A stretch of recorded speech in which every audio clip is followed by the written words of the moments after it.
तर एमपीएससीच्या औषध निरीक्षक पेपर फुटीत पुणे महापौर कार्यालयाचं कनेक्शन का? युवक काँग्रेसचे प्रदेशाध्यक्ष शिवराज मोरेंनी हा सवाल केलेला आहे।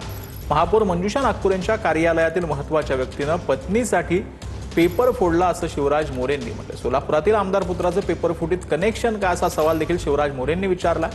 मुख्यमंत्र्यांनी पेपर फुटीवर लवकरात लवकर कारवाई करावी असं देखील शिवराज मोरेंनी म्हटलं।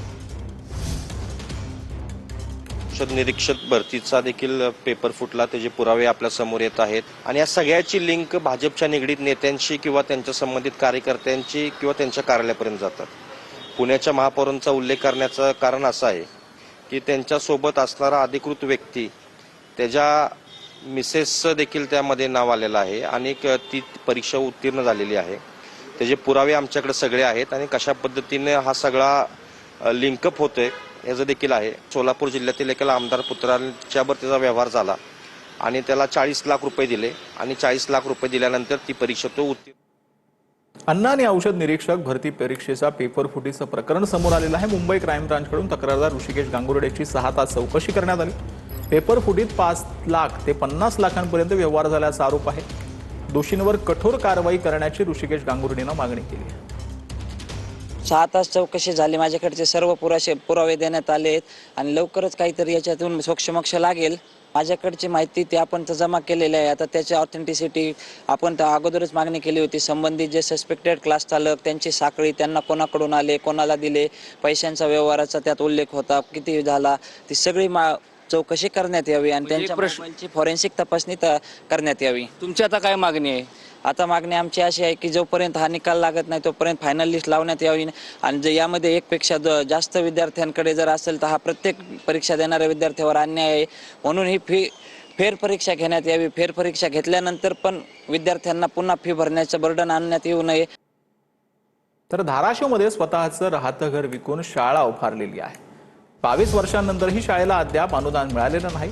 अनुदान न मिळाल्यानं शिक्षकांना वेतनही नाही। संस्था चालक कर्जबाजारी झालेत। वेतन नसल्यानं शनिवार रविवारी शिक्षकांना रोजंदारीनं कामाला जाण्याची वेळ आली आहे। आश्रमशाळेतील विद्यार्थ्यांचं मुख्यमंत्र्यांना भावनिक पत्र पाहायला मिळतं। शाळेला अनुदान देण्याची मुख्यमंत्र्यांकडे मागणी करण्यात आली। सोशल मीडियावरती आश्रमशाळेतील विद्यार्थिनीचं एक पत्र व्हायरल झालं होतं आणि ती शाळा नेमकी कुठली आहे, त्या शाळेची काय अडचण आहे हे जाणून घेण्यासाठी मी आता त्या शाळेवरती आलोय। लोहारा तालुक्यातील भातंगळी या गावातली ती शाळा आहे।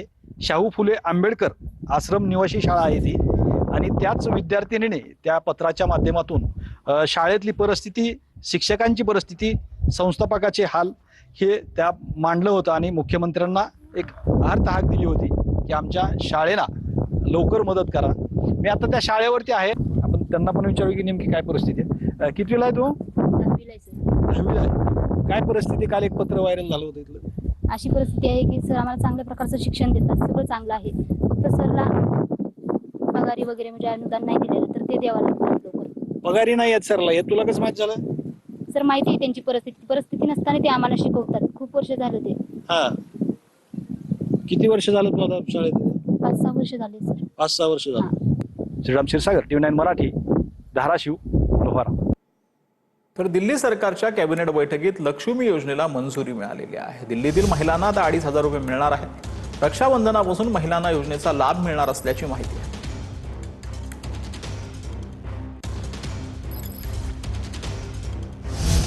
तर नाशिकमध्ये खड्ड्यांच्या विरोधात ठाकरेंची शिवसेना आक्रमक झाली आहे। वेलकम टू ट्रॅफिक सिटी असे बॅनर लावत स्वाक्षरी मोहीम यावेळेला राबवण्यात आली आहे। नाशिक शहरातील प्रत्येक प्रभागात स्वाक्षरी मोहीम राबवली जाणार आहे। मनपा प्रशासनाने सत्ताधाऱ्यांविरोधात घोषणाबाजी करत आंदोलन करण्यात आलं। याचा आढावा घेतला आमच्या प्रतिनिधी।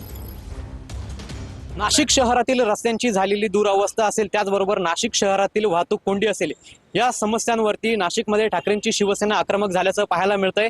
आज या ठिकाणी स्वाक्षरी मोहीम जी आहे ती आपल्याला या ठिकाणी राबवली जात असल्याचं पाहायला मिळतंय। वेलकम टू ट्रॅफिक सिटी अशा पद्धतीचा आशय देत या ठिकाणी येणाऱ्या नागरिकांचं जो स्वागत आहे ते ठाकरे गटाच्या वतीने केलं जात आहे। पैसा पाण्यात गेलाय।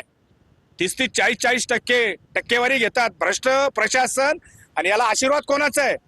भारतीय जनता पार्टीने लक्ष घातलं पाहिजे। आज जनतेसाठी शिवसेना ही रस्त्यावर उतरलेली आहे। जे कॉन्ट्रॅक्टर आहे त्यांना प्रशासक आणि सत्ताधारी मिळून पाठीशी घालते।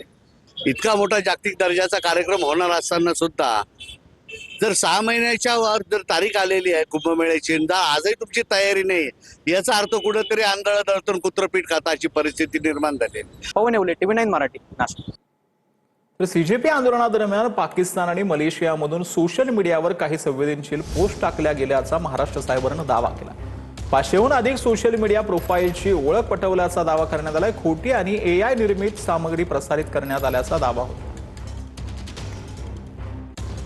कि जिन लोगों को इस राइट से कोई लेना देना नहीं है, बल्कि वो देश के बाहर बैठे हुए हैं, सो कॉल्ड हमारे कंट्रीज जिनके हमारे संबंध उतने अच्छे नहीं हैं, वहां से लोग बहुत बड़ी संख्या में ऐसी पोस्ट डाल रहे हैं जिससे कि राइट्स और फैले.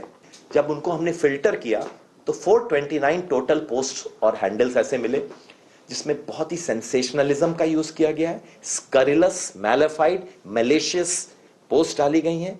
प्रॉपर केयरफुल फिल्टरिंग की गई है. एक